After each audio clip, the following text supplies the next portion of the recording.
Okay, we are live on Proline TV. Thanks for tuning in. I am sitting in currently for Marc Lawrence. Hopefully, he'll be joining us real shortly. This is the Playbook ATS Podcast every Thursday right here. Normally, we get started at 1 o'clock Eastern, 10 o'clock Pacific. But again, we're just holding out hope that we'll be hooking up with Marc here real shortly. In the meantime, welcome in our illustrious panel, as usual. Starting with Jim Feist, jimfeist.com. How's it going, Jim? Pretty good today. Actually feeling pretty good. Got rid of at least I've got rid of most of my coughing. And that's been lingering. One of these things where people tell me that they keep it for 6-7 weeks. I said, oh my God. Yeah. I had it for 3 weeks and I still might have a little bit of it. And damn, it just doesn't go away. Well, good. That's good. Excellent that you're in that shape then, because you wouldn't want to. It's sort of like that's how I felt after the hurricane last year when I was lucky enough to move. I was supposed to move a couple of days before, actually, just about when the hurricane hit. I was supposed to move like 2 to 3 days later. So that got postponed for about a week. But I only had to deal with it for a week. And I came into the new home and we had electric and I was okay. And I didn't find out until about a few months later when we went back to the house and we saw the landlord who lived across the street. He said that he did not get his electric on until a month after.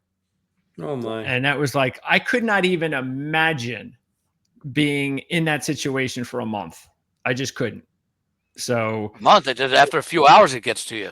Yes.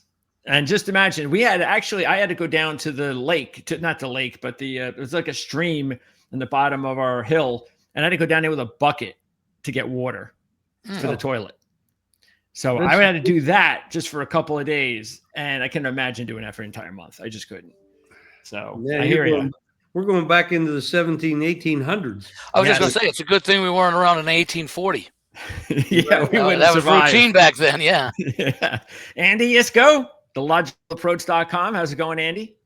It is going fine. It's a beautiful day out here today. We've had a lot of rain, Jim, haven't we, over the last 2 to 3 weeks, which is unusual for this time of year, but it's been beautiful the last couple of days. We had a little bit of rain yesterday and waiting for some of these games to start. We're getting it. I can't believe we're basically halfway through the season. Boy, I hate to hear that. I hate to have it go so fast. Yeah. But, we started the NBA season. We got the NHL going on. College basketball is going to start in a couple of days. Speaking of basketball, and we have Friday starts the World Series. Yeah. Speaking of basketball, and that's obviously this is not a basketball podcast, but we can still talk a little bit about it when it concerns the industry. So what's going on, Jim? I haven't had time to read it because I was doing podcasts and I saw this flash that NBA players and coach and player was arrested for a gambling thing. It's going on, and because the NBA just started 2 days ago. I haven't had a chance to read it, but I did know the one name came up that I did see, Chauncey Billups. So there's something going on, and it sounds bad.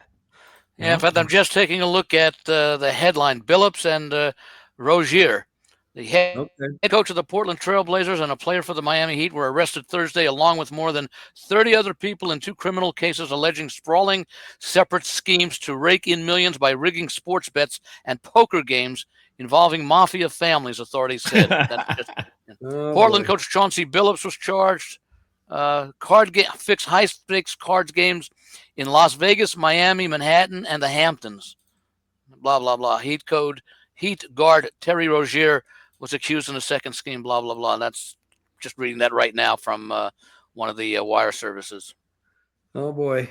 Not good. When you've been obviously in the industry for a very long time, Jim, what do you see as the difference between what you used to hear in 30, 40 years ago regarding point shaving and things of that nature compared to what we're hearing today? Anything different? Yeah, it's very different and it's much worse. The numbers are much larger.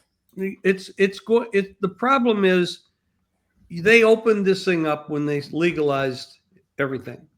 Now you have kids, families, people that really don't have a lot, and they're looking for an easy way to make money. And they get to these kids, and there's no way to watch everything. You can catch it after the fact because they usually get too greedy and they catch them. In the old days, it was like if you try to rip off a bookmaker, somebody might come after you with a baseball bat. But today, when you have the DraftKings and the FanDuels and stuff like that, those kind of things won't happen. But it's going to be more common. We have to rein this back in.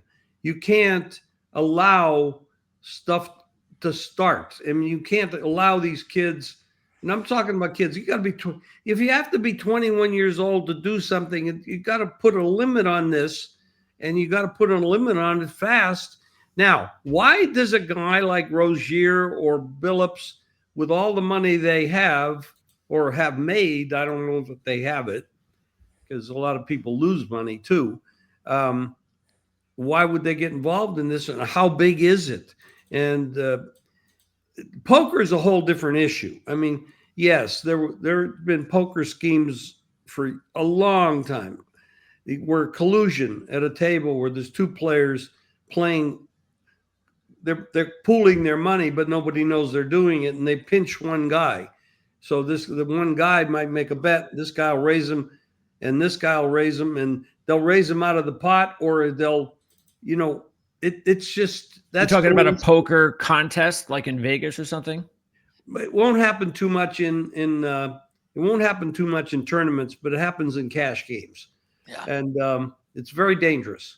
It's a very dangerous game, the situation. And if you do it in home games, there's nobody policing you at all. It's happening, and the unsuspecting player that's getting ripped off is there's no recourse. If it happens in a casino, there's security and there's monitoring, surveillance, spotting, but not. It's a very dangerous situation to play a cash game with a lot of people that you don't know for big money, because you could potentially get really burned. So in any of those situations, I'm assuming that just because the old adage is, just because you hear about one arrest or two arrests usually means that you're not hearing about a bunch of others that you didn't find out about. Oh, so absolutely. If they're arresting 30 people, and if it's legitimate, I mean, a lot of people get charged with stuff that's not legitimate, but if it's legitimate, there's probably 3,000 or 30,000. You got to remember that there's so many states now where they have legalized gambling and sports gambling, and there's no way to police the kids in college about point shaving and all that. I mean, it's just, and then of course the pros. It's very easy for a professional player to say, okay, I see the line on me tonight is 30 points. I'm going to score 30. Well, I'm going to make sure I only score 25 or 26. So let's bet under on my prop. Sure. So they're going to have to stop the prop betting on players. It's going to have to totally be eliminated. Yeah. Did you? I don't know. I don't think you guys did, because why would you? But there was there was a play in the UCLA Maryland game, I think it was, and I think it was the second half, because that's usually what I'll do. I don't watch all of these games, but I try to watch when it's a close game. I try to watch the end of the game to see what's going on. I was watching the game, and there was this holding call or a clipping call on this player. And obviously, everybody's going crazy. How can you make that call? But you knew it was really bad when the announcer said it. The announcer said, I can't believe that is the worst call I've ever seen in my entire life. And they showed the replay. The kid was like 5 feet away from the player where the official called clipping. And then you looked at the sideline because they're trying to figure out, because there was if the players were really getting like into the face of they were getting real mad. You go, who they, and trying to find out what they're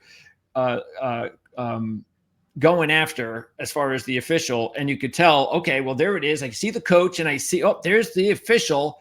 It was a black woman. And you could tell she was trying to explain herself. I was trying to read her lips, and it sounded like she's apologized twice for it. She was trying to explain why she didn't see it. and the coach, skipper for UCLA, wasn't really getting into it with her. And I think it was one of those things was because she was a woman. Again, I'm just, from what I said, I think it was because she was a woman. He just didn't want to, you want to get the players out of the way. It's calm down.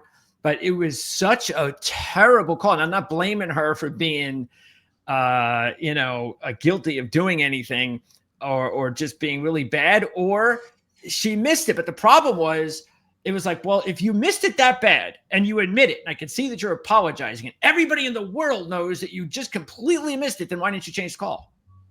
Yeah. We've seen it. We see it.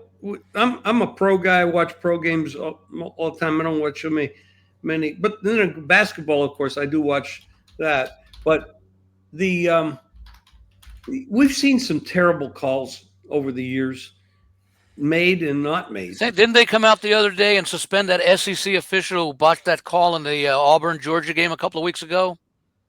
He's been permanently suspended or something like that. Permanently suspended. Yeah, that's the phrase they use. Fired. Basically, that means he was fired. Yeah, but I mean, and apparently that was the one where it appeared very clear that the Auburn player had the ball cross the goal line, and they reviewed it and they said no, he didn't, and it was a critical moment in the game. They would have been up 17-0, and we see that come up very often, more often in recent years than I can remember, where officials 2 to 3 days after the game, conference officials, whatever, admit that the calls were wrong. All right, so here it is. I found it. It was so bad, I figured it would be on social media somewhere. All right, so if you can see this is the play. Okay, so right there, you're looking for, I think it's the guy right behind him that they called it on. The guy that's doing nothing, he's just walking. So now, here it is. Here's the play. So they're going to call a clip, and there's no clip. The guy didn't do nothing. So now, also... now look at this. See, here's the point where the players are trying to get into the face. They're trying to. Now here she is. That's the official. She's trying to explain to herself what's going on. He's trying to be calm about it. Not get involved. But I'm telling you, look. I mean, there was no. The player just lunged, and she called a clipping because the player lunged and fell on the ground. And that was a big play because the guy got like 25 yards or something like that. It's just incredible. So I don't know what to say. I mean, I'm not really in for this. I don't really like having women officials myself, but even men can be pretty bad at times. So I don't necessarily want to point at women when they do it. But what I will say is if they make a mistake, hey, you got to get in their faces just like you would a man. And if you can't get in their face just because they're a woman, then that's your problem. Because that's what it looked like to me. That he didn't want to get in her face because she's a woman. So, but anyway, let's move on. Let's talk NFL. And I know since we usually get the information from Mark, I'm going to instead leave it up to let's go first with you, Andy. Give us a game that you like this week so we can talk about. What do you like? Give us a game that intrigues you in the NFL this week. Well, we can start with the first one on Sunday.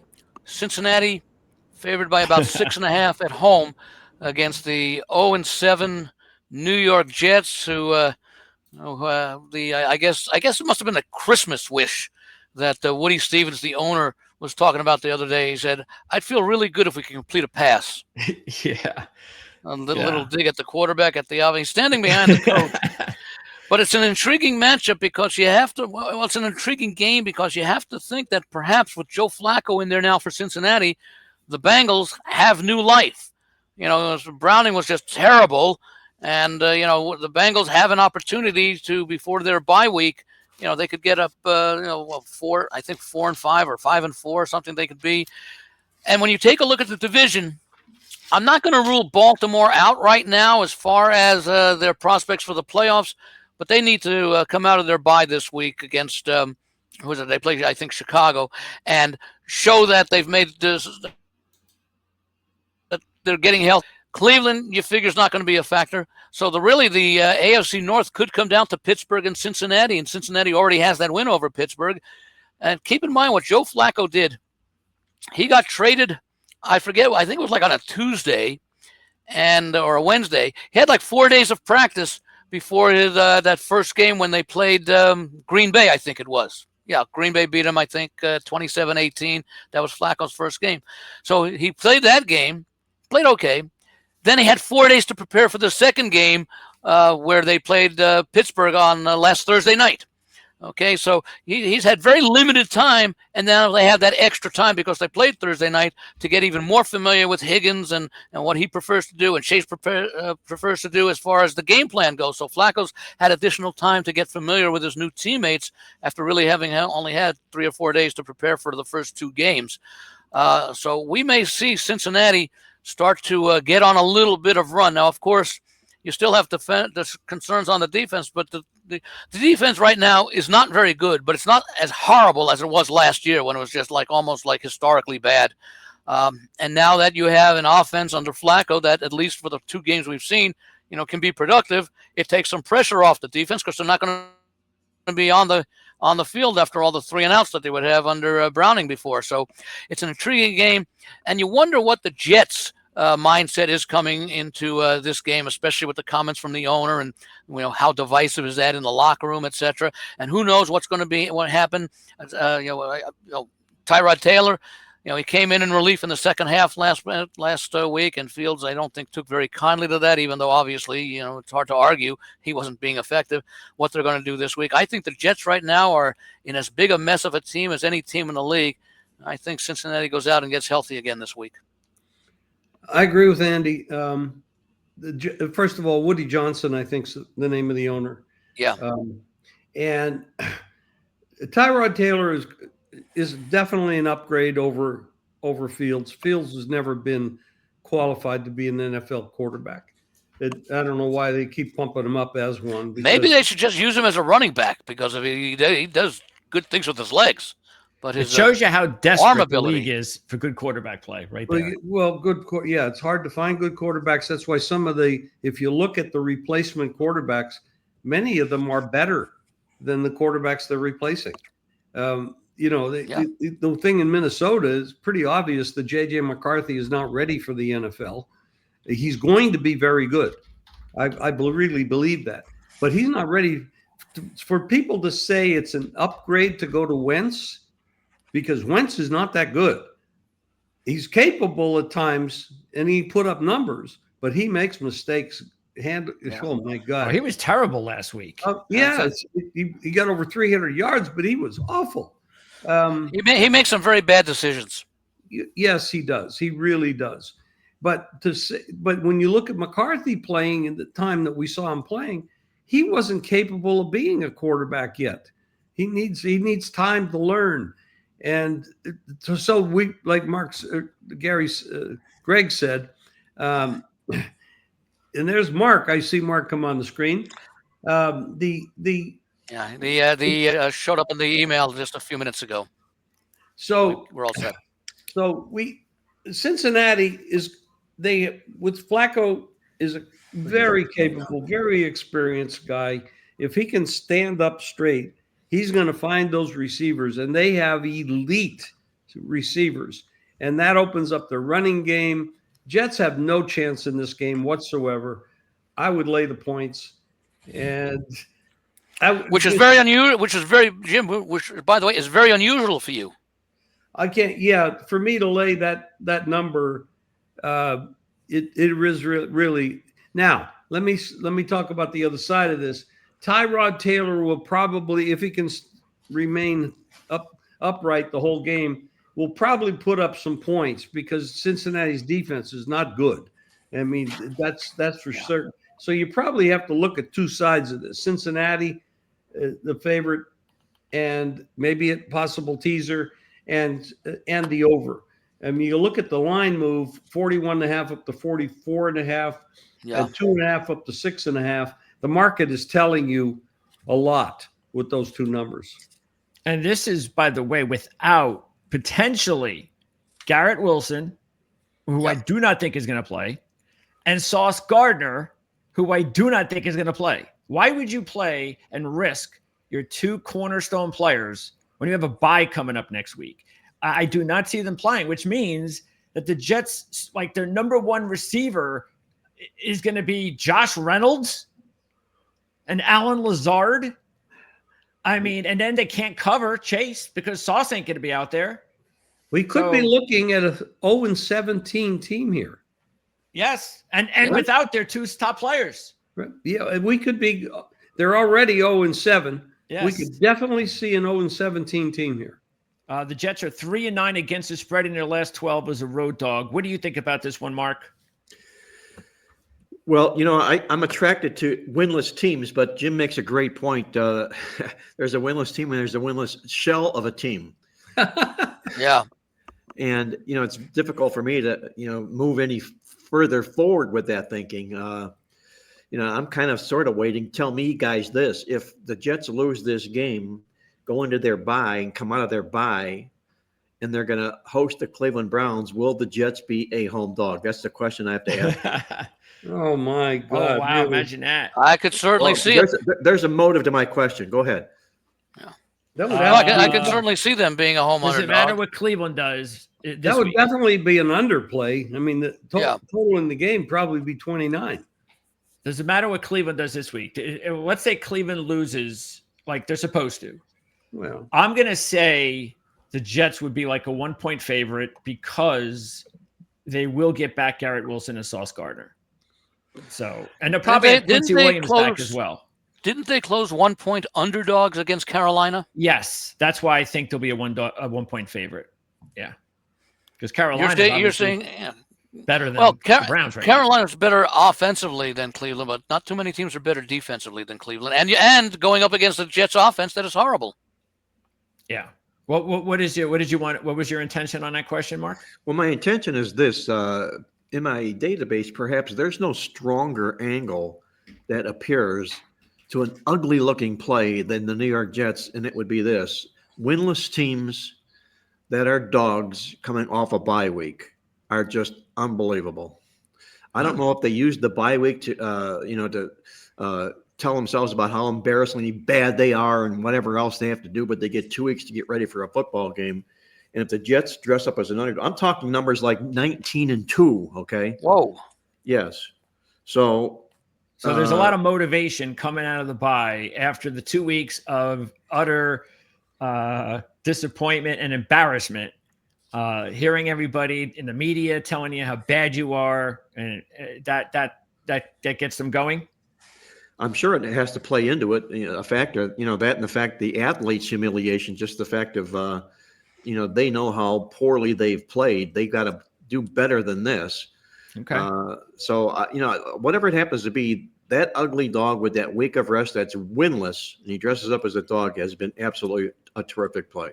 So we'll see how that all shakes out. Mark, is that a Thursday night game, I believe? No, that's the Patriot game the week after. Yeah. Please don't do that to us. The Jets and the Browns. Oh yeah, I'm sorry. You're right. Yeah, it's the ninth. Cleveland's the ninth. New England is the following. Yeah. Mark, I'll let you take over again. All right, guys. I'm going to welcome everybody to the show. This is Marc Lawrence, and we're all set to go against the spread on this week's college and pro football cards. And with that, I want to welcome our panel of experts extraordinaire to the show. From Las Vegas, the legend himself, Jim Feist. Jim, how are you doing these days? I'm doing much better, Mark. Thank you. I got rid of some of my upper respiratory stuff, and I'm able to actually speak. It's a plus when you're doing podcasts and radio shows all day. Unquestionably, nothing like good health for sure. Andy Iskoe, Las Vegas. How are you doing this football season? And anything in particular you'd like to share with us before we begin the show? Well, I know we touch upon the survivor contests from time to time, and after the carnage of week 5, week 6 was relatively calm. I think they had about 228 people eliminated from the 4,400, and week 7 was pretty much of the same. I think the big one was, I forget, 100 and something got eliminated in the survivor, with the Steelers losing at Cincinnati on Thursday night, and then we just had a handful of others on Sundays. I think Sunday, Monday, and I think we had about another 200. So we're down to about 4,200 from the original 18,000. And the Kansas City Chiefs were a very popular pick last week. In fact, the two teams that I think in the Westgate Super Survivor, which is the $5,000 entry one, they started with 111 entrants. They're down to 24, and there were only two teams picked last week by those 24. 20 of them were on the Chiefs, 4 of them were on the Patriots in their game at Tennessee, so nobody eliminated from that high-ticket contest. And we'll be interested to see what can, especially in the Circus Survivor, because they have those split weeks at Thanksgiving and Christmas, and Kansas City is involved in both of those weeks. You need to have at least a few teams to choose from, because if you're out of teams when the shortened week of Christmas and Thanksgiving come around, you're eliminated. So of course Kansas City has a game against I think the Commanders have petitioned the NFL that either in place of or in addition to playing the national anthem before their game against Kansas City, they play the theme from MASH, because they're just about as injured as any team is. So when you think about Kansas City going up against Washington, they would normally be a very popular pick, but so many people took them last week that we may not see that big of a pick. I think the two big picks this week will be Indianapolis and there'll be some people on Kansas City, but I think Indianapolis will be the top team that will be looked to. I think so too, Andy, just from a saver standpoint. Yeah. From the fact that you alluded to, because they appear on both of those short weeks, Kansas City does, and people would want to have that bullet in their holster, if you will, when those weeks come about. Greg DePalma, our producer extraordinaire from Asheville, North Carolina, and I say that proudly because that's where my wife and I were married, right there in Asheville, North Carolina. How are you doing these days? Doing good. Fresh off my marathon show last night. Andy did his own marathon show as well. We both did 3-hour podcasts yesterday.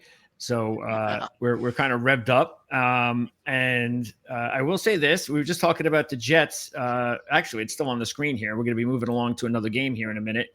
But I found this out doing my research, and I don't know why I thought of it. I think I thought of it because, again, as a Jet fan, I got to try to watch as much of their crappy games as possible. But I just had this feeling about the teams that played the Jets that they, some of them weren't playing their best. I mean, you got to look at it. Even though the Jets have been awful, let's keep in mind they have been 4 out of their 6 games have been decided by 1 score, I believe. So they're not getting blown out in all the games. But I'm thinking about, Carolina, they just didn't play all that well either. And Denver, they just didn't play well either. And I started thinking, how we've looked at these interesting trends before.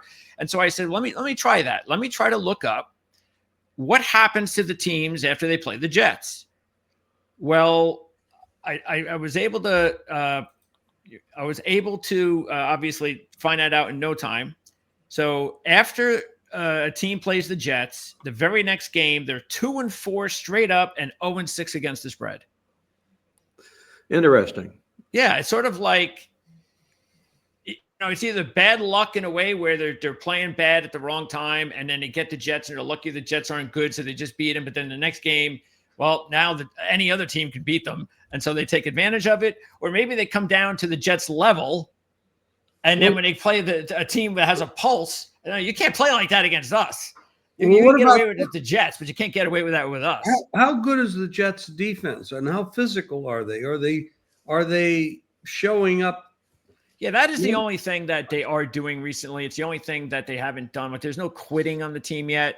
I don't think they're going to quit. It's a first-year coach. They respect Aaron Glenn. They are a very physical team. I guess there is a possibility of that being a part of it as well.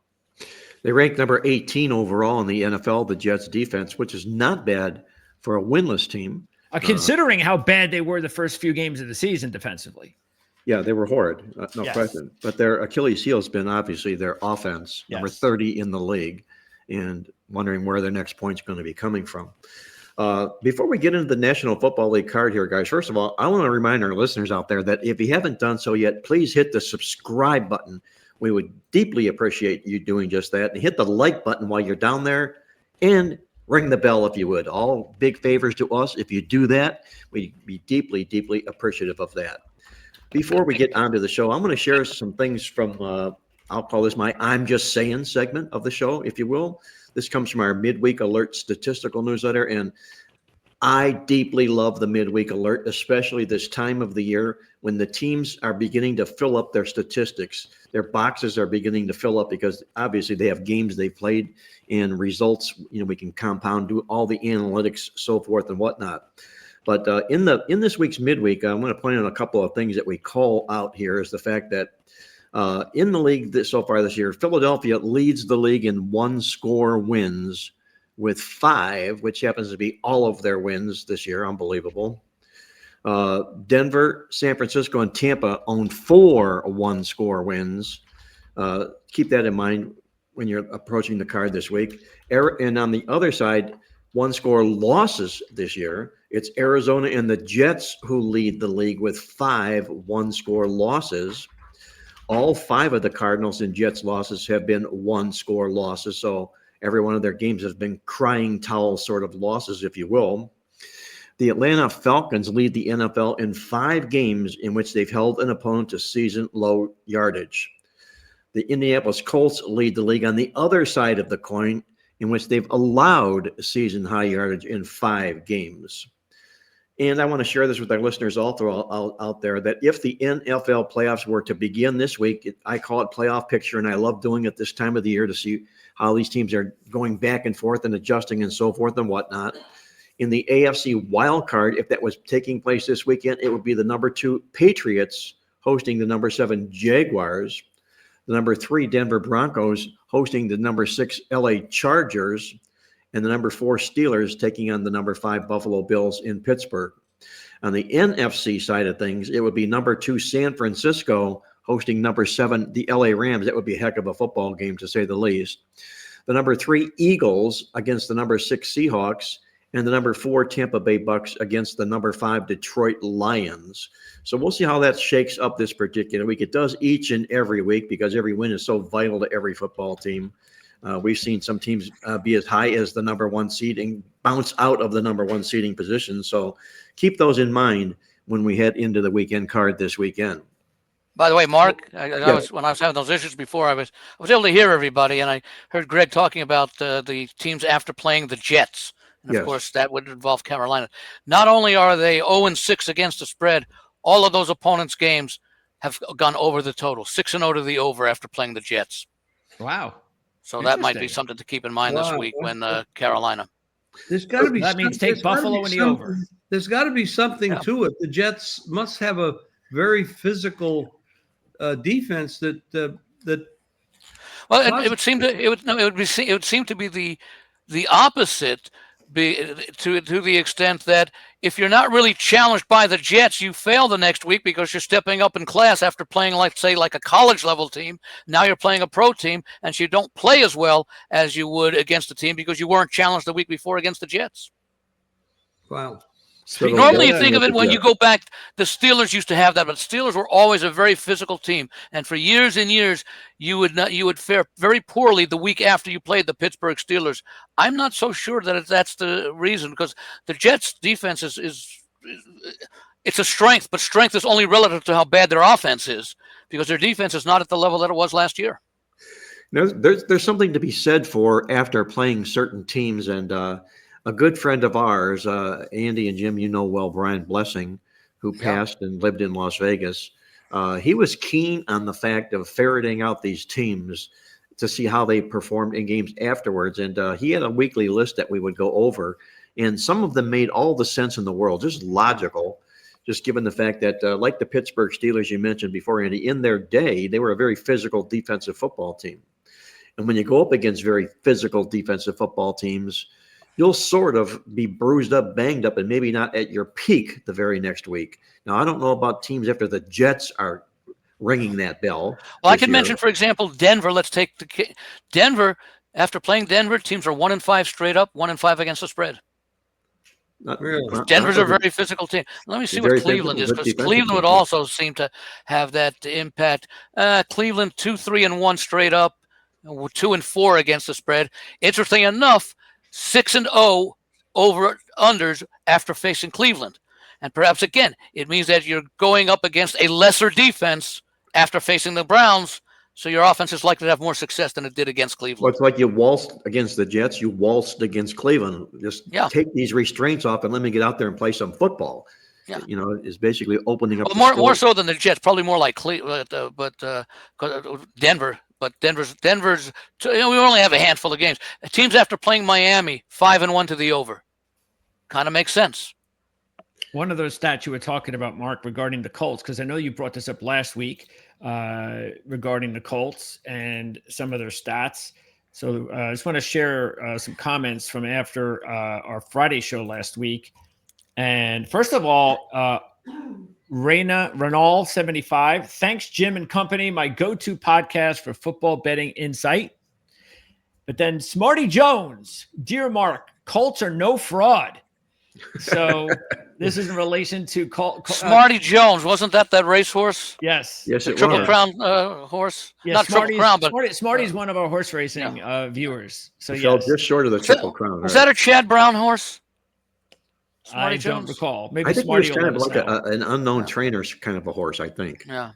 So yeah. So but again, that's based on your stats there, Mark. And they did it again. They went out and they gave up more yards. All I can say to that is this, Greg, and I thought about that, making that comment that, sooner or later they're going to pay the price. And making a comment like that about them being the most highly overrated football team is saying a lot. And then they go out and they perform and they just kill. It kind of makes you have to eat your words. But all I'm saying is when things begin to unravel in Indianapolis, it will be because this defense isn't what everybody thinks it is.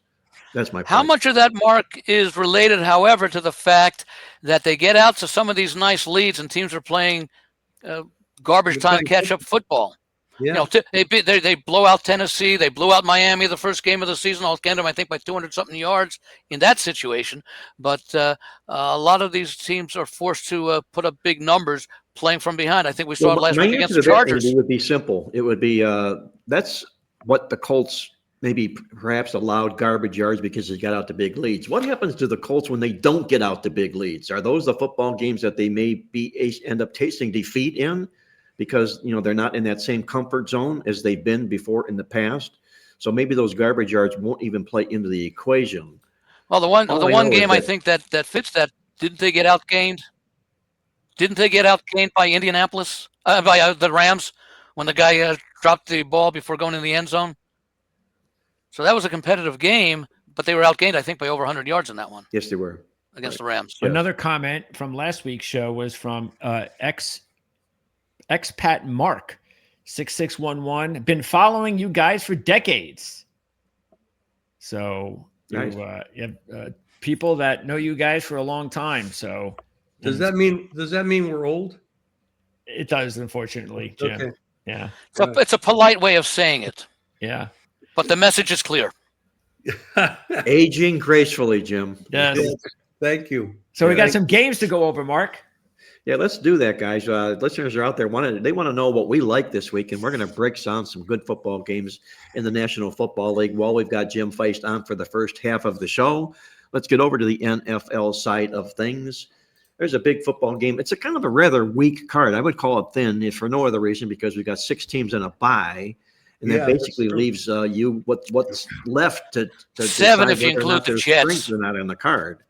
And there's not a lot of appealing games personally on the card this particular week. But one of them is the San Francisco 49ers when they're going to take on Houston, the Texans in Houston. Jim, what do you think happens here? Do the 49ers continue to keep surprising teams, or will the Houston Texans finally wake up and be the Texans they were expected to be? I don't think the Houston Texans are very good this year. I mean, I had Seattle last week as my best bet in the contest, the Invitational at Circa, and I know Seattle turned the ball over 4 or 5 times and they still won handily, and it could have been a lot worse if they didn't turn the ball over. Houston is just not, their offensive line isn't strong. Stroud, who had that great rookie year, I think he's seeing ghosts. He gets hit so much and there's so much pressure on him that even when there's not pressure, he's reacting as if there is. Now, when you see a home team, a 1 or 1.5 point or 2, or Circa just went to 2.5 on Houston. That's interesting because everybody else, well, you got another sports book, I don't know the name of it, went to 2 as well, and then Fanatics, it went to 2. So there's a little bit of money on Houston, but I don't see why, because they haven't played well all year, and they played the wins that they had. I know they beat Baltimore, which totally decimated team, no Lamar. And the team before that, I'm not sure, was it Tennessee that they beat? It was Tennessee, and they were up 6-0 going to the fourth quarter, and then piled it on in the fourth quarter. Yeah, so it's a misleading final. This is not a good football team at this time. I think the injuries, the offensive line problems. I like the coach. I like their defense. They got strength on defense. But San Francisco's a good team, and they are, a potential playoff team, well coached. Mac Jones, who's playing very, very well, should be guaranteeing himself a starting position somewhere as a quarterback, even though Purdy is the quarterback there at this point. I don't get it. I don't get why Houston is being touted as so good, and we keep ignoring the fact that this year they're playing terrible. And yeah, we had expectations for them to be solid this year, but it's not true. It's not come true. They played all these games and they haven't shown it yet. And the times that they did, it was against a debilitated Baltimore team and a terrible Tennessee team. Could this move, Jim, be tied into some San Francisco injuries, the continuing injuries that the 49ers are experiencing this year? Do they have more this week than they had last week? No. And they keep winning even with all those injuries. Well, they've got the nucleus of a good team. First of all, they got a good coach that is a good offensive coach, and they got a defensive coach. They're good in those issues, and that's strength because they know how to game plan for the opposition, as the Seattle did against them. And Seattle made that game closer with all the turnovers. So anyway, here's a team that opens 43.5. It's down to 41.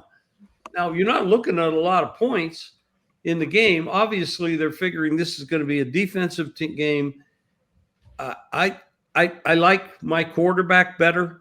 I like my running game better. I'd say my defensive game is probably equal.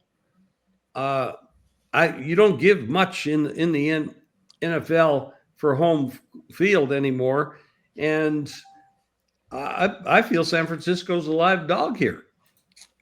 Well, I'm going to maybe take umbrage with the defensive part of the side of the game, Jim. Houston's a pretty sneaky good defense. Number 1 in points allowed, number 8 overall in total yardage. In Frisco, I think they lack about 58 yards a game defensively to Houston, which might be Houston's only prayer in the football game.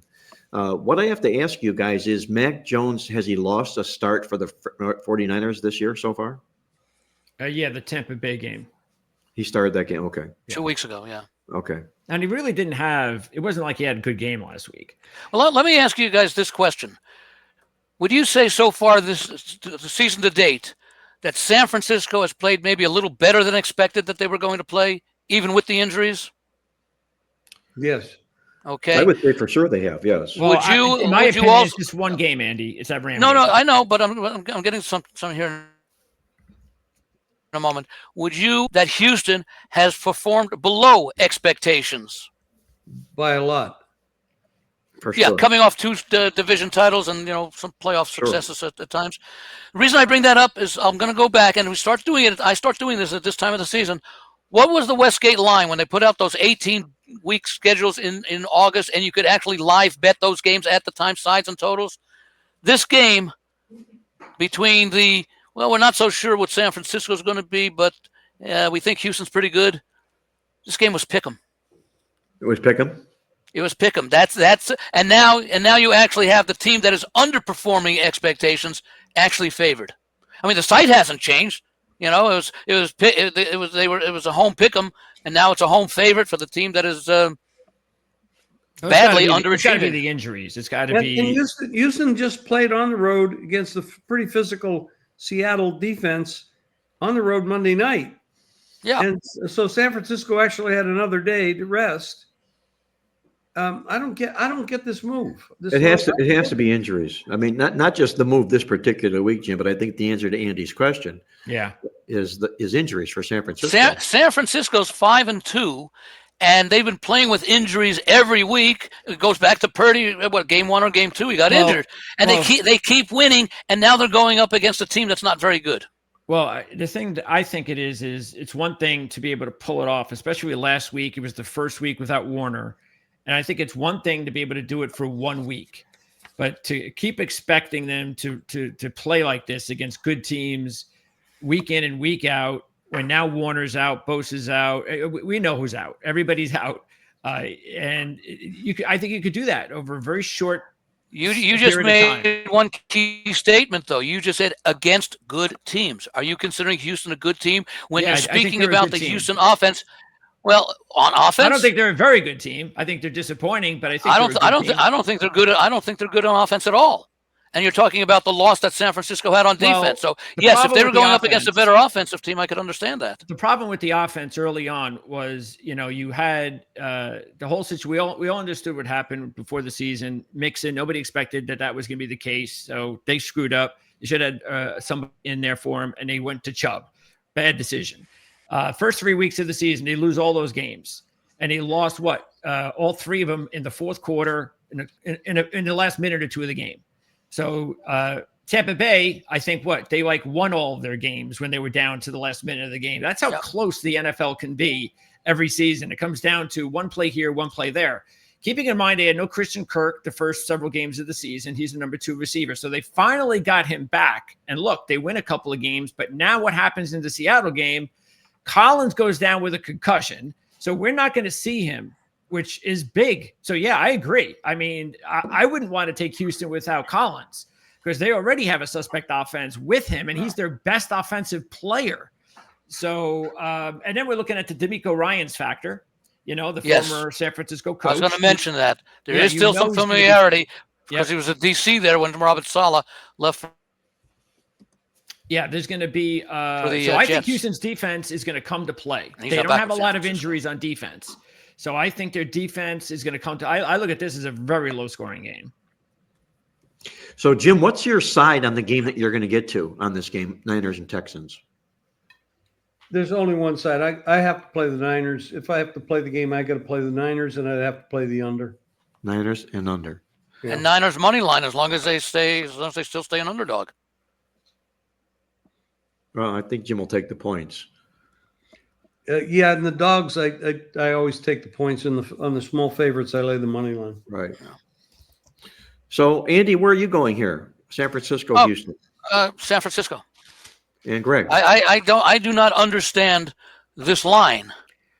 Given the body of work that these two teams have shown this year, even considering the injuries past and present, San Francisco's been able to win despite having all their injuries, especially on offense.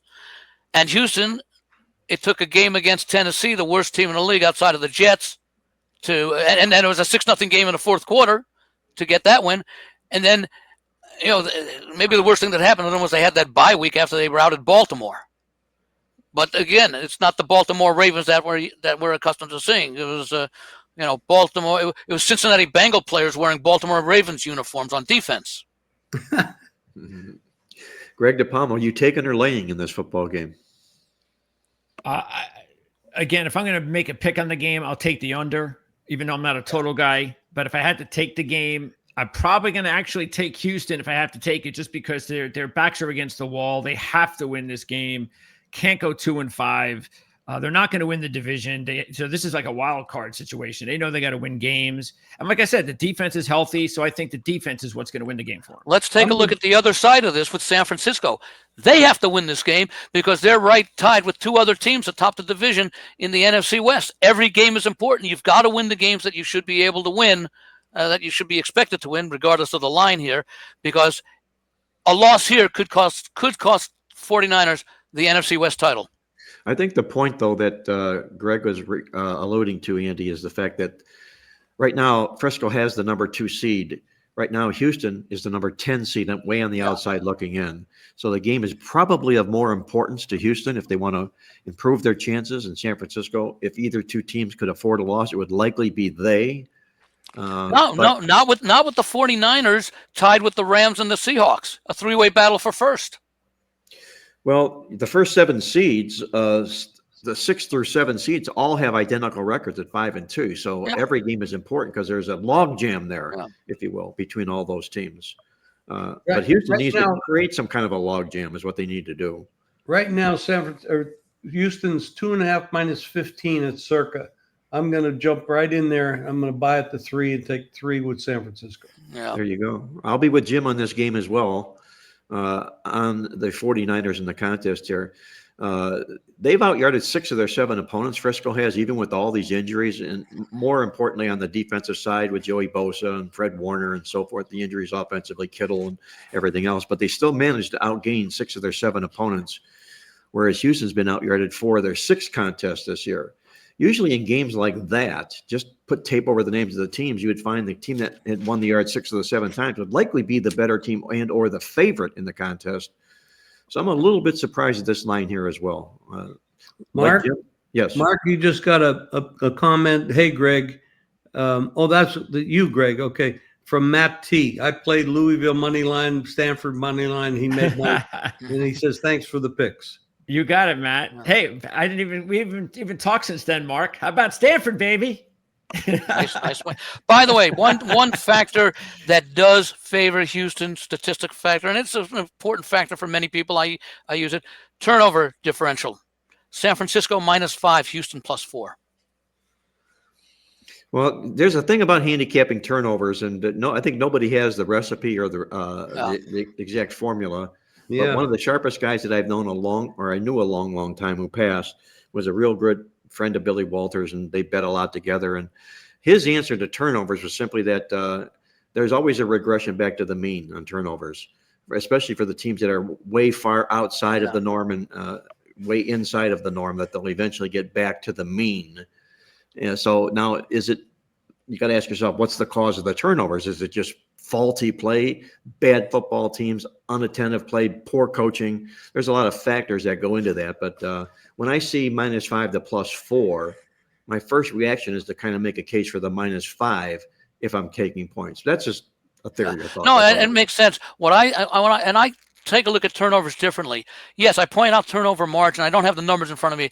I place more emphasis on teams that don't turn the ball over, because turnovers often are the case of, well, sometimes it could be bad decision making, say by the quarterback or by the receiver who tries to do too much, as opposed to teams forcing turnovers, which I think are more random. So I look to play on teams that don't turn the football over nearly as much as the opponent that they're facing. Well, let's move on here to the Chicago Baltimore Ravens game this week, guys. And it appears Lamar Jackson is going to be behind center for the Ravens. I don't know if that's been officially announced yet, as of yet. But I sort of feel that when it is officially announced, this game will move even a little more than it's anticipated. The line is there because they anticipated he was going to play. But still, when the official announcement comes out, it's going to move again. So you have to keep that in mind. If you're back in Baltimore and you're going to wait for the announcement, you're going to really let all the value go right out the window in a situation like that. The Chicago Bears, a real upstart team coming into this game on a 4-game straight up an ATS win streak. And the Baltimore Ravens, probably arguably one of the, if not the most disappointing team in the league. Jim, the hot hand or the cold hand, which way are you looking? Well, here's one bet probably most people won't talk about. Chicago is the only team in the NFL other than Dallas that's gone over their team total every game. So I'll be betting that. And I will wait to see the announcement because it does make a big difference. Yes. If Lamar, of course, now the question mark, if you take care of that side of the ball, Lamar he's going to play or he's not going to play. I have to ask this question. Their defense hasn't shown up at all this year. Baltimore, I'm talking about. Are they going to show up, and why would they show up? What's the reason what has happened? Did they get players back? Did they find new players? I mean, what the hell happened to their defense? Why are they so bad? I don't get it. Yeah. And Roquan Smith is the only player that is looking like he might return to the lineup. That'll help them. But yeah, they've got injuries in the secondary. I mean, Kyle Hamilton, who might be their best defenders, banged up, may or may not play. Their best corner has an illness this week. So I agree. I mean, I don't understand. They're giving all this credit to the Ravens. Like, oh, Lamar Jackson's back. Everything's going to get fixed. Well, wait a second. Lamar Jackson was there, and they still were getting outgained in every game. They were losing. Their defense couldn't stop anybody. I don't understand why Lamar Jackson coming back is going to change all that. Well, what blows my mind, guys, is only Dallas and Cincinnati have worse defenses than do the Ravens coming into this football game. That's really a rather Harbaugh-like number for this defense to go on vacation on hiatus as much as they have this season. And because of it, they've lost the yards in 6 of their 7 football games. You're coming in here also looking at a Bear football team that you have to admit, they've been resurrected here by Ben Johnson. They've caught the Johnson and Johnson fever, if you will, per se. It's a tough football game for me. I'm going to let it go because, like Jim mentioned, we don't know the status of Lamar Jackson. We don't know it thoroughly. And if he does play and you like Baltimore, you want to hop on that train and lay a couple of more points than you could have earlier on. Or if he doesn't play, you're going to get hung with a bad number in a football game. To me, it's a really, really tough football game to bet. Andy, how are you going to bet this game? Can you hear us okay, Andy?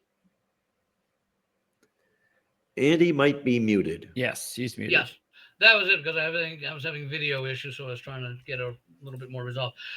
Just was reading the update, and Lamar Jackson was a participant in practice again today. He was limited on Wednesday, so I believe he's been upgraded to probable now. And I heard what you said, Mark, and you're absolutely right. I mean, we may not know exactly until they announce the inactives 90 minutes before game time on Sunday. I imagine he'll be listed as probable on the injury report Friday night, but I don't know how reliable that is. But yes, you're absolutely right that as soon as there's some certainty on this game, if you like Baltimore, maybe you want to play him now if you believe Lamar Jackson is going to play, because when it is announced, that line will shoot up from 6.5 to 8.5 or 8.5. And if they it turns out that he's going to be ruled out for the game, that line's going to go from 6.5 down to 4.5 or 5. Wait. So let me get this straight. If Lamar Jackson, Jim, if Lamar Jackson doesn't play, they're going to be favored by 4 points. Most likely because they're home. With that backup quarterback and that terrible defense, really. Well, I'm not saying that you're wrong. I'm just saying, wow. We also don't know what to expect coming off of the bye, what adjustments and improvements may have been made, in addition to players getting healthy. But I'm just saying the Lamar Jackson effect. Because he's so important, we know there's going to be a line move because his status this whole week has been uncertain. So if you think he's going to play and you want to back Baltimore, back him now. If you think he's not going to play and you want to bet Chicago, play Chicago now. What was the line in the Houston game? 1.5. 2.5, I think Jim said it moved. 2.5 now, yes. Right. Yeah. There's a lot in the Baltimore-Houston game. Houston was favored by 1. So you think that with the Bears playing better than Houston has, you still think that Baltimore would be favored by 4? Well, that doesn't make any sense. How Houston was favored by 1 at Baltimore? Yes, because they had the backup quarterback. And Chicago's a better team than Houston. And that's exactly. Yeah, that's what I'm saying. And the Rams, they were a 7-point dog. 7. Well, okay. That's going to fit. That's going to fit a show we're going to do about where on earth did this line come from. I guess I've been smoking too much pot. I think. I think the line medicinal, Jim. Medicinal. I guess. I think the line's where it is because it has been expected ever since Baltimore went on a spy. I agree. Lamar Jackson is more likely to play than not play. Yes, that's what I think. I think this line would be like pick 'em. And I'm surprised there wasn't much of a line move when they announced that he did not practice on Monday. It was like a light practice, and you're right. They knew it. Yeah, they knew he was playing. You're right. Yeah. Well, guys, let's get over to the big game, our featured game on tap this week, and it's a featured game if for no other reason. It's Aaron Rodgers against his former team, the Green Bay Packers. It's Green Bay going into Pittsburgh to take on the Steelers. I think this game's got a lot of intrigue inside of it, Jim. What do you think, and which way are you going to look in this contest? Well, personally, I think Green Bay's overrated. I think they're a very solid team, well coached, decent quarterback, not great quarterback. They got tools, and a lot of people think this is like, I mean, they're locked in. They're going to go to the playoffs, the possible Super Bowl contender, and could be, But I haven't seen them play that great except for the first game when they beat Detroit. But that was Detroit, and that was the first game with a new offensive coordinator, new defensive coordinator, new center, which Detroit lost in the offseason. I haven't seen them play that good since. They played well on that next Thursday night against Washington, but that was it. Now, Pittsburgh, their defense has fallen apart quite a bit. Going up against Flacco and Chase and Higgins, it's no shame in the game to give up points to Cincinnati, who at the beginning of the year you would have, and I would have said, and I did say actually, that with Burrow and those receivers and Dak and his receivers, they would be the highest two scoring teams in the league. I didn't count on the Colts being there with them. I didn't count on that. But I don't see Pittsburgh as being that bad that they should be a 3 or 3.5 point underdog at home. I think Pittsburgh wins this game without the points. I will be taking the points. Well, no, I have already taken the points. So let's not. And I would probably say that the way that these teams have played, that I don't see a slowing down in the offense. I think this total open 43.5 up to 45.5, 46 at South Point. I see this as an over bet. So I like Pittsburgh and over. Well, the South Point's always a pretty good indicator. They got a good crew of odds makers over there. Yeah. And, whatever moves they make, I think are warranted. You have to at least look at them and acknowledge that those are probably likely logically good moves. And the move to the over total, as Jim mentions, appears to be the way the football game is going. Andy, what do you think happens here? Is Aaron Rodgers a factor in this football game? Do the Pittsburgh Steelers need the points at home? Will they win the game straight out, or do you think the Packers roll? I find it interesting. Aaron Rodgers comes out and states, this is not a game of revenge for me, which tells me it's a game of revenge for him. Why would he? why would he even comment on it? Why would he even bring the subject up? Right. Exactly. But no, I'm totally. I think Jim gave all the right answers as far as all the right reasons why I'm also on Pittsburgh in this front. I'm a little bit, but it was really weird that game against Cincinnati. If you saw that first quarter, that Pittsburgh defense looked like the Pittsburgh defense of old. They were attacking and they were aggressive, and then things settled down, and Cincinnati was able to have some success. But fundamentally, Pittsburgh's still a very sound team. They just have been victimized by some poor defensive alignments, I guess you could say, and beaten by some skilled players throughout the season. But I still think fundamentally they're a solid team. It's a good spot for Pittsburgh. I have not been impressed with Green. In fact, the two teams, and they're very similar in their paths that they're taken. Green Bay and Buffalo. They've both Green Bay and Buffalo got off to really good starts, and then they've both really. I mean, we were anointing, not we, but a lot of the media was anointing Green Bay the NFC favorite after the first 2 weeks of the season, and they've not come close to playing that kind of football. I mentioned that, Jim mentioned about that week one effort against Detroit, and then they followed up. I think they outgained Washington on that Thursday night game, something like 404 to 220. or something along those lines. That they played very well on that Thursday night game, but that was really the last very good game they played. They struggled more than we expected them against Cincinnati a few weeks ago. So I'm not so sure that the Green Bay is as strong as they showed earlier. I don't think that they're as poor as they may have looked, or as ordinary as they may have looked the last few games. But I think this is the spot for Pittsburgh, who, especially after that loss to Cincinnati, realizes that with Joe Flacco, Cincinnati's now in position to be their main challenger in the AFC North, barring some incredible turnaround by Baltimore. All I'm going to tell you about is just wait for Joe Flacco. Eventually, he's going to start throwing picks like Jameis Winston.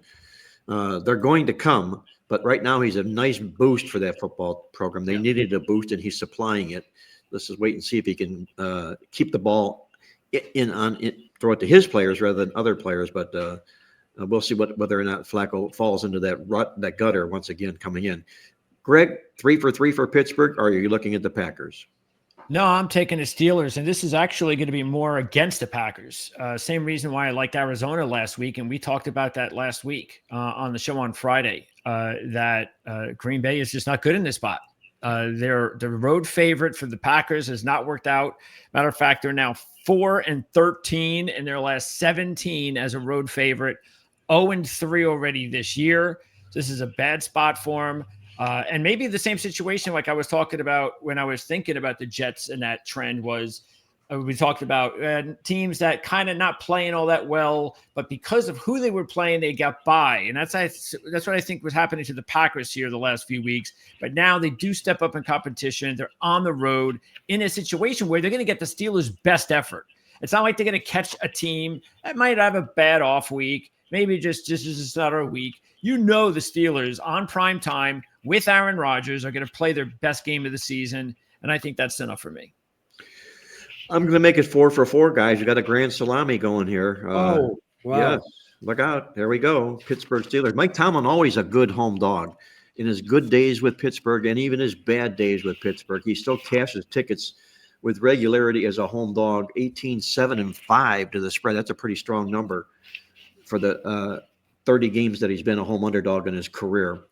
The thing that concerns me a little bit is this, though, and maybe you guys can explain this to me. How is it the Green Bay Packers come in here having lost the money 4 straight games in a row, are coming in here as a favorite of more than a field goal? Am I missing something here? You would think that. Let me mention what the line was over the summer, and it will surprise you even more. Before we knew anything about these teams back in August, the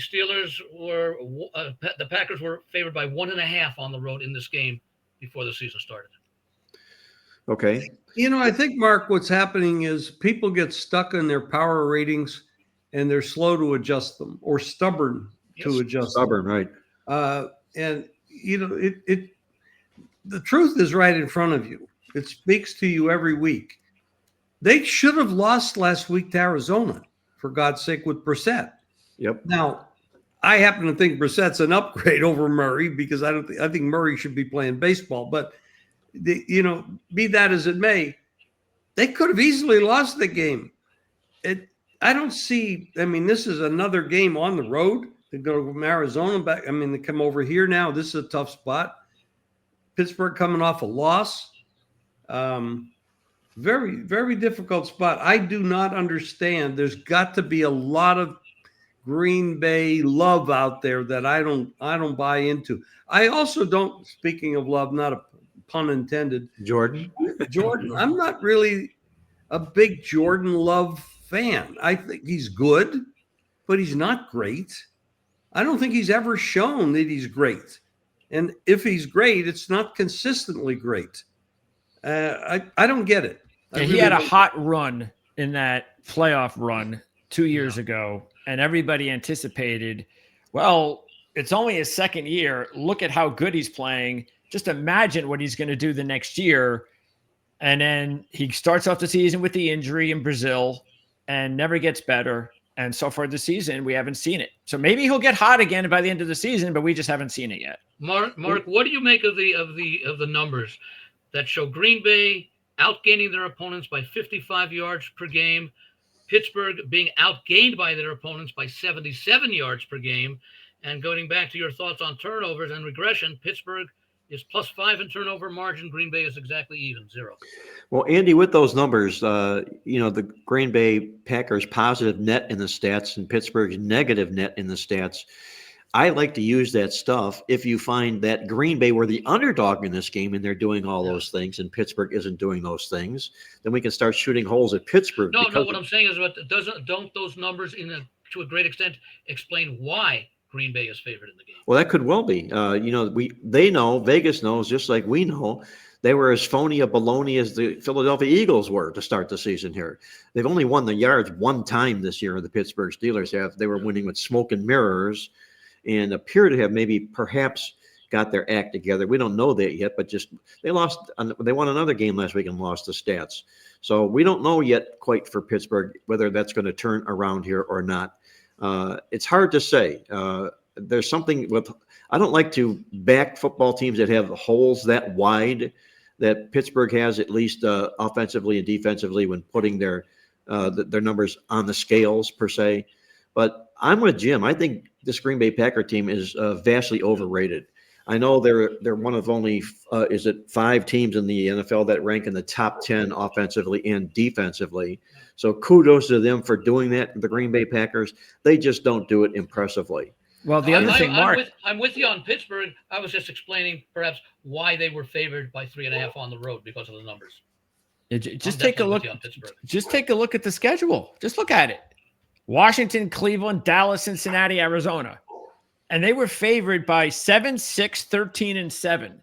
So I guess Vegas just felt, well, we were favoring them 7, 16, 13. Well, we brought it down.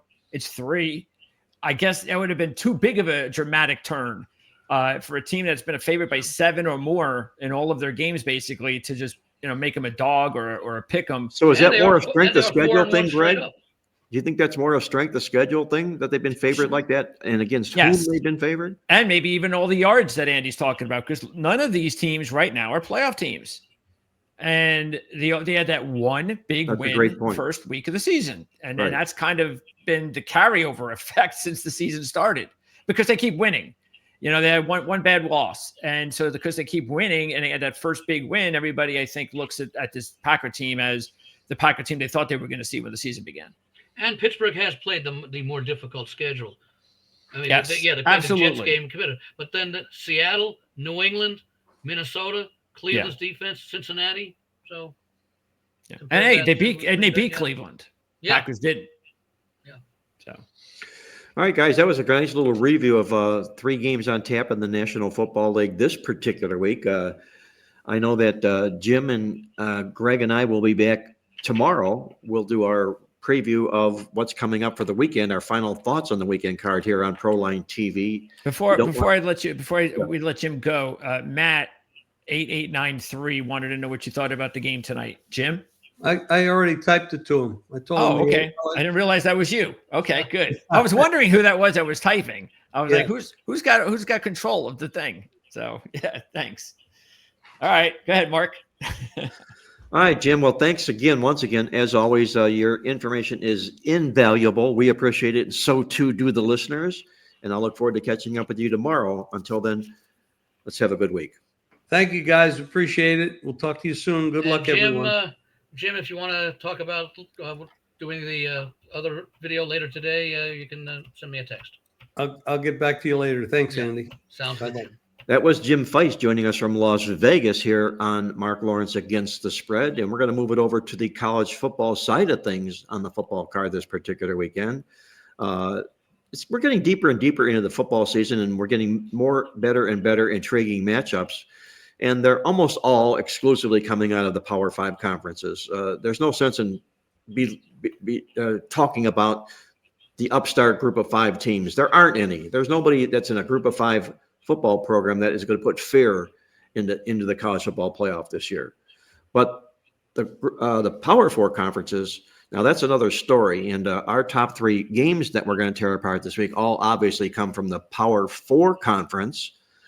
And with that, Andy, I'm going to start off with you.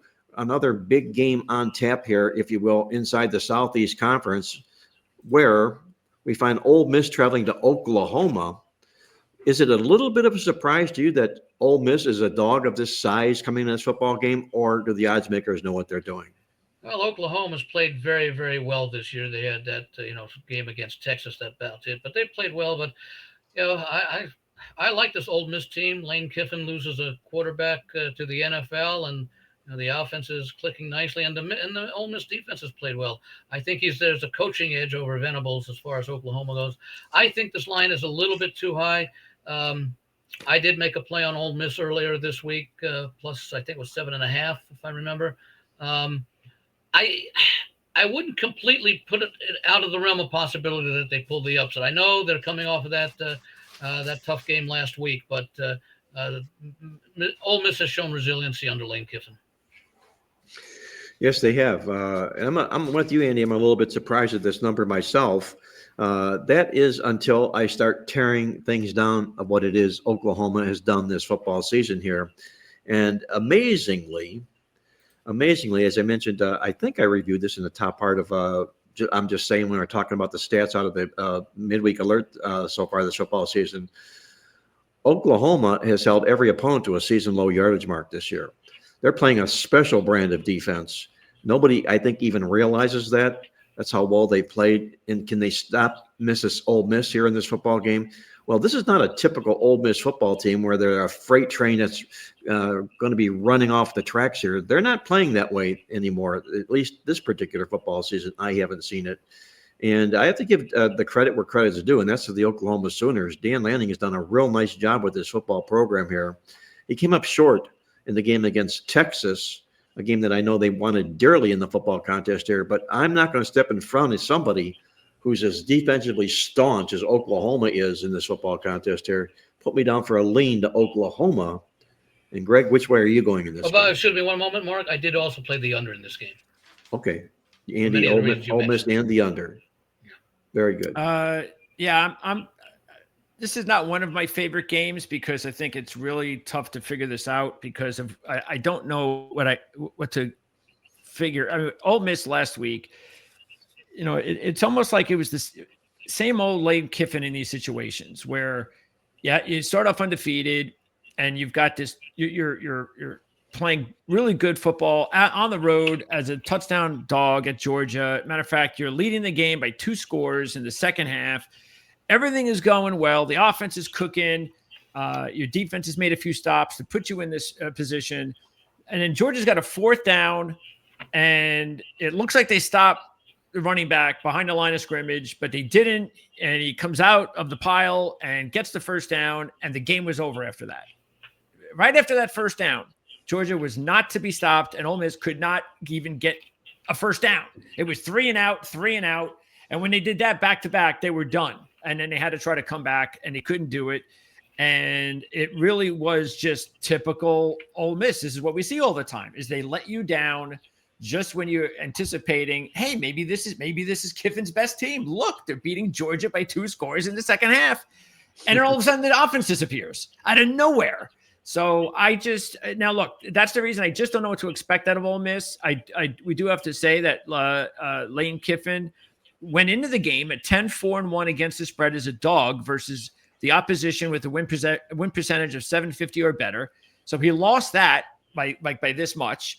And so maybe that's a good sign. Maybe that says that he'll, with that 10-5-1 record, that he's due for another win. But Oklahoma is 8-3-1 against the spread in their last 12 as a home favorite, including just 1-1-1 this year. So not sure what that says. And they're also 12-1 against the spread at home before back-to-back road games. So there are a couple of trends that do favor Oklahoma, including the fact that Ole Miss is 0-8-2 against the spread in their last 10 in the second-to-back road games. So if I had to take the game, I would take Oklahoma just because of what you said, Mark, regarding their defense. The defense has been very impressive.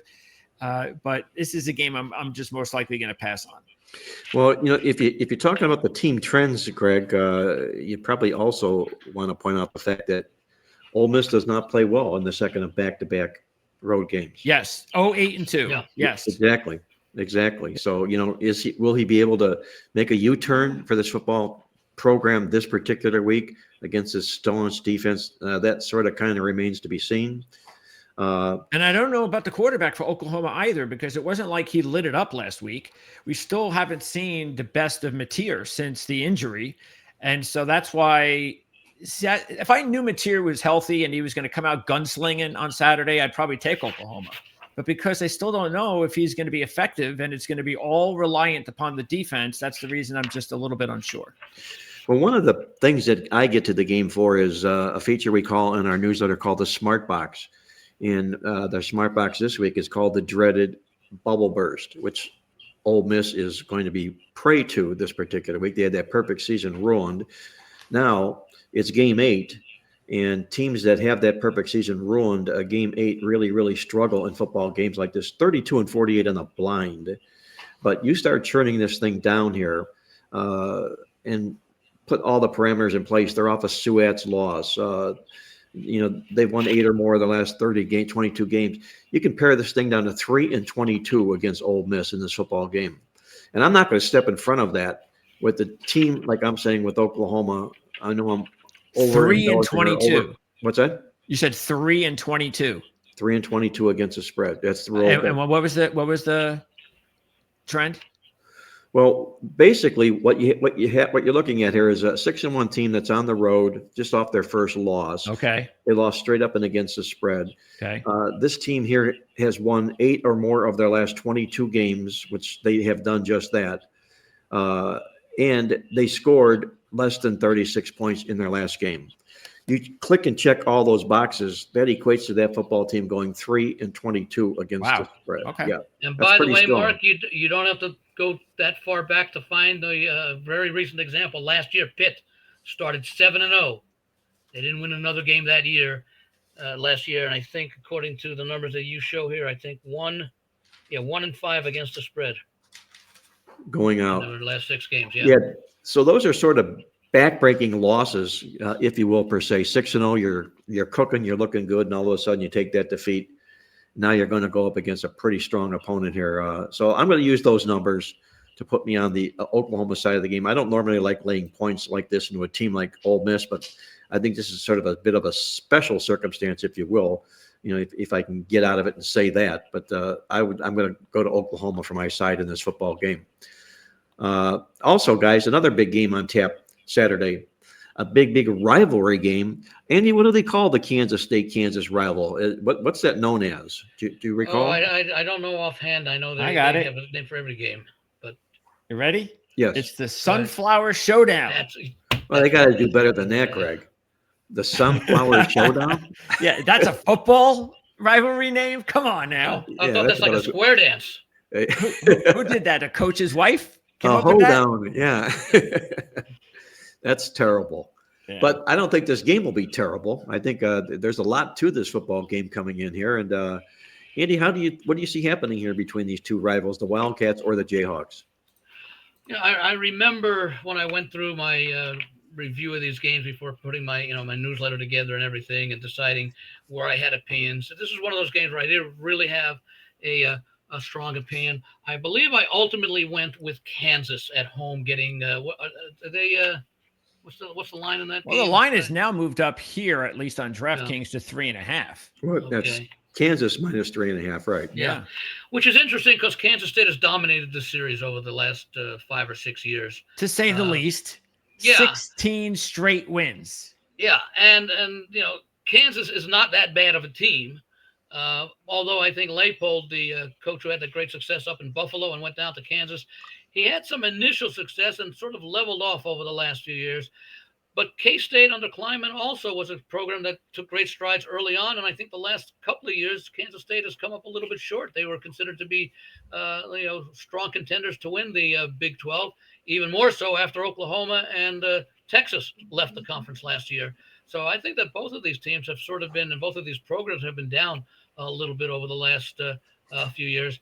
And this is an opportunity. I know you got to lay points with Kansas to do it, but I do think they finally have an opportunity to beat their in-state rival. Of course, we've been saying that for the last 15 years, I think you said, Mark. 15 in a row, yes. Right. Yeah, and so at some point, this is, again, you kind of ask yourself, given the history, and again, these are two rather nondescript programs largely in the grand scope of national, collegiate football. Why is Kansas favored? Well, Andy, to answer your question a little bit more succinctly, it's been 16 years, more than 6,200 days that the last time Kansas beat Kansas State. Okay. Yep. And Andy poses a really good question. Why is Kansas the favorite then? Especially when you think about it, most people thought Kansas State was going to be a better team than Kansas when the season started. Yeah. And I still think Kansas State's a better team than Kansas. I don't know. Like, if it was the flip, then all right, okay, you're going to make Kansas the favorite, but it's not. So you got a team that's better than the other team. They've dominated the series, and you're disrespecting them by making them the dog. So, I kind of like I kind of like the way the Wildcats have played since the bye, because they were really disjointed going into the bye. And then they came out of the bye and they blew out Central Florida.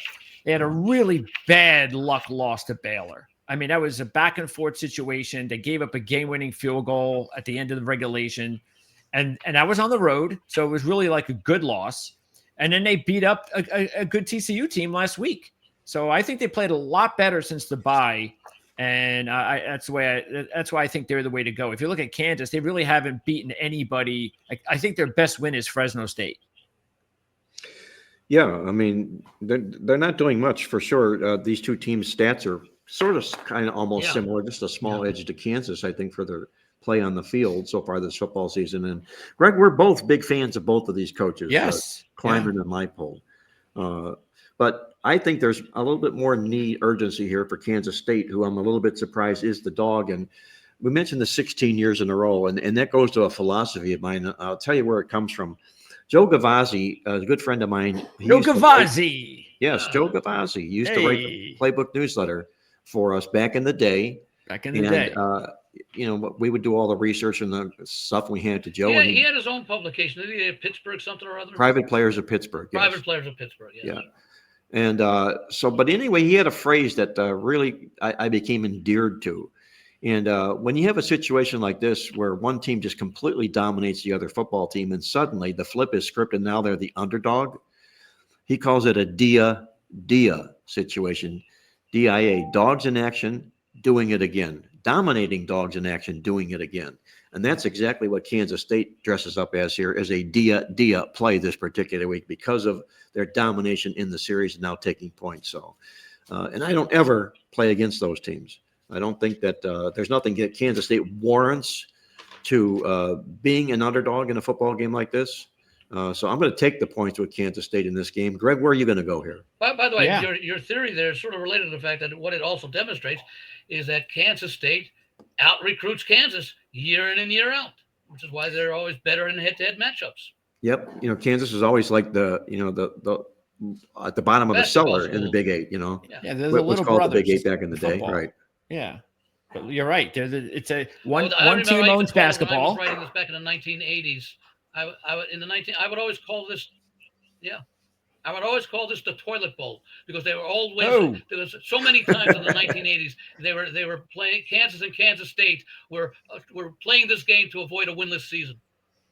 No wonder why they settled on the Sunflower showdown. See now, Greg, if you were really on top of this, when Andy called the toilet bowl, you would have had a flush sound.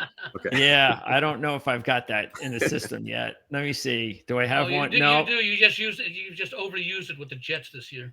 Yeah, I'll have to JETS Jets chant. Yeah, I'll have to get that toilet bowl flush. There you go. Okay, that's my next assignment. Yeah, I mean, Kansas State's definitely the play. I thought they would play at 2. Now they're getting 3.5 in some places. So if that's the case, I jump all over that. I could still lose the game by 3 and cover. Absolutely, I'll take Kansas State. Given the series history, why wouldn't you just run to the underdog on the money line? What is it big enough? I guess it depends. What is it? Is it plus 145 maybe or 150? Price. Probably plus something in that range. Yeah, I would think so. Yeah, it's not a bad idea. I agree. 140. Yeah. Here it's only 135, but you could probably you'd be playing with 16 years of winnings, although usually as a favorite. Yeah. I mean, on a straight bet, even if you're laying money, you're still, as long as you're winning the game, you're cashing your ticket. Sure. Yeah. So They Greg's were going to take underdogs the at points some in this point, football game. I can clearly see that. Andy, I think, did you say Kansas in this football game, Andy? Correct me if I'm wrong. I sort of leaned to Kansas. I said that this may be their best opportunity to finally pull an upset playing at home. Not pulling an upset because it's their favorite, but I was surprised. Again, I sometimes you think we hear the word trap games, and you could wonder, is this a trap game? A trap game meaning that the line doesn't look anywhere near like what it should be. In this case, Kansas State being an underdog. And it's really more of a situation of what am I missing that the lines makers are saying to put it into it, and maybe it's purely power ratings. I think it's what it is, Andy, is power ratings. Yeah. The odds maker is largely a power rating sort of a person. And he doesn't deviate a lot from his power ratings, even if there are situations like we're talking about dominance and history and all those sorts of good things. They'll just stand tall with their power ratings. Yeah, I mean, because really, when you do, especially in college football, you don't have you don't recruit in the NFL like you recruit in college, and so you are able to gain in colleges huge advantages, edges over certain opponents, and to have that kind of domination over 16 straight seasons, I could 13-3, that's still pretty dominating. 16-0, that's mind-boggling. Now, if we come back and visit this game in 10 years and it's 26-0. Oh, well, then shame on everybody for the past 10 years. Us, right? Yeah. Yes. All right, guys, let's go over to our final game. It's our game of the week, and it's a beauty inside the Southeast Conference. Two good quality football teams will each be playing in a major bowl game this year. Now, I know they'll make the playoffs. Right now, they'll make the playoffs. It depends upon if they can keep their ship in order. It's Missouri traveling to Vanderbilt. The Commodores come up shooting big last week against LSU. Missouri, a football team that opened up the season 6 in a row at home, still cranking away. Where do you think this goes, Andy? The Tigers or the Commodores?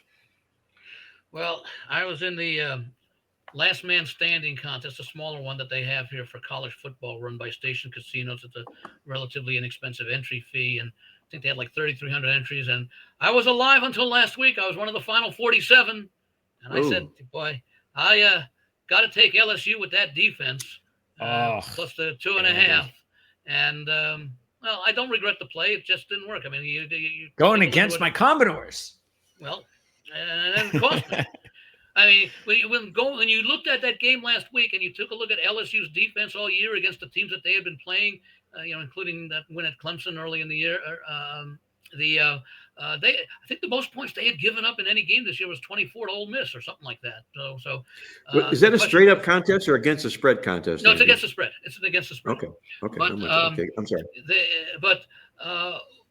I knew all about Pavia and all that. And by the way, I heard someone, I forget if it was on ESPN or something, called Vanderbilt's win last week. Was it you, Mark? No, it couldn't have been you because you know this stuff. But somebody, I think it was on ESPN, called Vanderbilt's win last week against LSU was the biggest win in program history. They apparently didn't remember Vanderbilt's win at Alabama last week. Yeah. Sorry about that, folks. But short-term memory, Andy, because I did the same thing. I call it their biggest win in history, and I suffered from short-term memory. Oh, yeah. No, I mean, it was a very impressive win. Now, keep in mind, of course, they didn't play either of these teams. They didn't play LSU all that often. They did beat Alabama a couple of times since 1969, but not in a long time, especially. You know what it might have been, Andy? It might have been because of the fact that this year they actually they have a chance to do something. And that was such a big win to finally beat LSU and a team as good as LSU, and it keeps them alive. It's the significance of the win. Yes, yeah, I think that might, because I'd be surprised if they forgot about the Alabama game, but maybe they did. Well, I don't know, but where did they beat Bama, at home or on the road, guys, last year? Home at home last year. Yeah, I think it was like 23-point underdog or something like that. Yep, and it wasn't a fluke win either. And that was just everybody thought it was. And that was just after they had lost as a double-digit favorite to Georgia State, I think, the game before.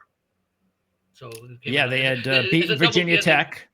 Yeah. Yep, and they upset them, and then they got the sandwich loss, or the loss that teams that aren't used to winning those games and they have the big Alabama next, that's what they do. They disrespect and they lose. But they learned their lesson this year. I remember because I had Georgia State in that game last year. I just couldn't fathom Vanderbilt being that big of a favorite considering the pedigree of the program. But I do like Vanderbilt this week. Clearly, Lee is done tremendous things at Vanderbilt. I mean, the recruiting standards, the academic standards for the football program has been a little relaxed a little bit, but still, you don't make that kind of progress. And of course, they got Pavia from New Mexico State, and Jerry Killen, his coach, came over, and they've been a very pleasant surprise. And now they're a very good football team. I like both coaches. I like Drinkowitz of Missouri. But I think that the win last week against LSU, especially the way they did it, because LSU has a really, really good defense, and Vanderbilt made it look like a high school defense. I mean, they were just doing anything that they wanted to throughout the game, and that was a very legitimate win by Vanderbilt. You know what I saw there, Andy? Correct me if I'm wrong. That's won a couple of national championships this century. Yeah, I was with you on LSU in the football game for a pretty big play, and as I watched the game, what I was deeply disappointed in what it is that I saw was Brian Kelly. And he appeared to have a persona about him that he wasn't playing to win the game. He was coaching not to lose the game. Yeah. There was nothing he did offensively that struck fear into the heart of anybody on that Commodore defense. It almost looked like they took the win for granted going into the game. Yep, exactly. Well, their offense is a big disappointment this year. And again, a lot of it has to do with their offensive line. I mean, the offensive line, not only did they lose 4 or 5 starters, I forget, but 4 of them were drafted in the NFL. That tells you that was a talented offensive line, and they had to replace all of them. And that has been a big issue for them this year. That's a great point. Normally programs like that, when you lose talent to the NFL, you replace it with future talent for the NFL. You know, it may not show up immediately, but no, my play on LSU last week was as a road underdog against a program they historically have dominated, was based more upon that being, I would think, along with Alabama, the 2 best defenses that Vanderbilt would have seen this year. Oh, sure. I mean, I completely, that's what I saw as well. That was the one thing I was afraid of when I took Vanderbilt, was what you just said, Andy. I don't like taking teams. We just talked about it with Kansas State. I don't like taking teams that have been dominated by the other team for the most part, and then they're the favorite. So that was a little bit unusual. But they also had a bye week to prepare.